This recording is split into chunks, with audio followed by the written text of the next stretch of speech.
आगे बढ़ते हैं।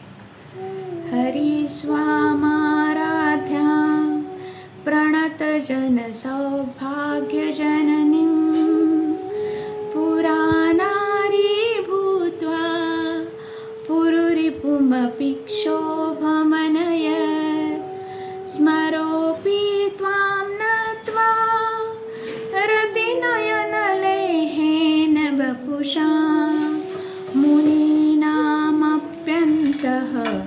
प्रभवती मोहाय महताम्। इस श्लोक का गहरा अर्थ यह है कि देवी ही वह मूल शक्ति है जिनसे आकर्षण, सौंदर्य और मोह की उत्पत्ति होती है। भगवान विष्णु ने देवी की आराधना करके मोहिनी रूप धारण किया और शिव जैसे पूर्ण योगी को भी प्रभावित कर दिया। यह दर्शाता है कि दिव्य माया इतनी सूक्ष्म और शक्तिशाली है कि वह सबसे स्थिर चेतना को भी स्पर्श कर सकती है। यहाँ मोह केवल भ्रम नहीं बल्कि सृष्टि की लीला, कॉस्मिक प्ले का हिस्सा है जिसके बिना अनुभव और जीवन संभव नहीं होता। कामदेव भी देवी की कृपा से ही मन में आकर्षण उत्पन्न करता है, जिससे यह स्पष्ट होता है कि इच्छा और आकर्षण भी उसी दिव्य शक्ति के रूप है। आध्यात्मिक रूप से यह श्लोक हमें सिखाता है कि हमें इन शक्तियों से भागना नहीं है बल्कि उन्हें समझकर ऊंची दिशा में रूपांतरित करना चाहिए। जब यही ऊर्जा जागरूकता के साथ जुड़ती है तो वही मोह, भक्ति और अंततः मुक्ति का मार्ग बन जाता है।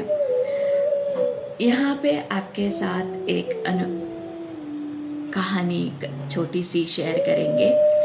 एक बार नारद ने कृष्ण से पूछा, हे प्रभु, माया क्या है? तो कृष्ण ने उन्हें कहा कि हम आपको बताते हैं माया क्या है, आप कृपया करके जाइए और हमारे पीने के लिए थोड़ा पानी लेके आइए। तो नारद मुनि जी कमंडलू लेके जहाँ पे नदी का स्रोत, थोड़ा झरना था, वहाँ पे चले गए नदी किनारे। और जब वो नदी किनारे पहुँचे, उन्होंने वहाँ पे कुछ युवतियाँ थी जो कपड़ा धो रही थी। उनमें से उनको एक युवती भाग गई और नहीं, ये तैयार रहेगा वक्त, और वो उनको उनसे प्यार हो गया। फिर नारद जी ने उनसे शादी कर ली। शादी होके उनको 2 संतानें पैदा हुई। नारद अपनी घर गृहस्थी में मग्न हो गए। एक दिन नारद दूसरी गांव में किस काम के लिए चले गए और यहाँ पे बहुत बड़ी बाढ़ आ गई, भूस्खलन हो गया और पूरा गांव बह गया। जब नारद वापस आ गए तो यहाँ पे कुछ नहीं था। नदी में बाढ़ आने के वजह से उनका पूरा घर परिवार बह गया था। उन्हें फिर याद आया, जब वो नदी पे गए, वो पत्थर पे बैठ के उन्हें पूरा वो याद आया और ऐसे हाथ लगा के बैठ गए, हे क्या हो गया, मेरा सब कुछ बह गया। और उस वक्त उनको आहट सुनाई दी और उन्होंने देखा क्या, किस तरह की आहट है।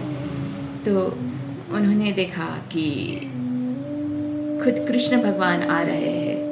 तिला संगदर गप्पात मदीसा, कृष्ण भगवान आ रहे हैं। और फिर उन्हें याद आया कि अरे, कृष्ण भगवान ने तो हमें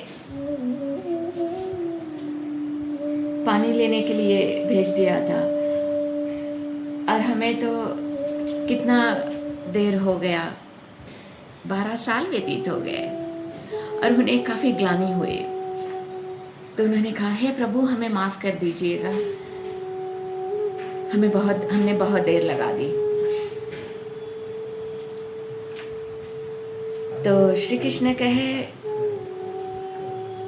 अरे ऐसा नहीं है, हमने आपका इंतज़ार किया, 1 घटिका हो गई, आप नहीं आए, तो हम आपसे मिलने आ गए। तो उन्होंने कहा, प्रभु 12 साल हो गए। तो कहते 12 साल? नहीं, सिर्फ 1 घटिका हुई। तो फिर उन्हें कहा, हमारी शादी, वो बच्चे, वो 12 साल। तभी प्रभु ने कहा, यही तो माया है, हम भी तो इसी माया में हैं। और सौंदर्य लहरी एक रास्ता है हमें उस माया से अपने भीतर की ओर जाने का। और यकीन मानिएगा, सौंदर्य लहरी का ज्ञान सही से आत्मसात करने के लिए हमें उतना ही वेदों का ज्ञान होना ज़रूरी है, शास्त्रों का ज्ञान होना ज़रूरी है, गीता का ज्ञान होना ज़रूरी है। आने वाले वीडियो में हम इन सभी ज्ञानों, हमारे जो लिटरेचर है उनमें भी यही कहा गया है। हम तंत्र या शक्तिपात पे शिव और शक्ति को पूर्ण मानते हैं और वेदों में ब्रह्म को पूर्ण जानते हैं। तो जब हम भेदाभेद से ऊपर आते हैं, जो कश्मीरी शैविज्म है, वही जो द्वैता और अद्वैता, सारे रास्ते एक ही तरफ जाते हैं, अपने भीतर की तरफ। कमेंट करके बताइए आपको कैसा लगा। आगे और सफ़र करते रहेंगे इसी तरह प्यार से, क्योंकि सौंदर्य लहरी रास्ता है खूबसूरती और प्यार का।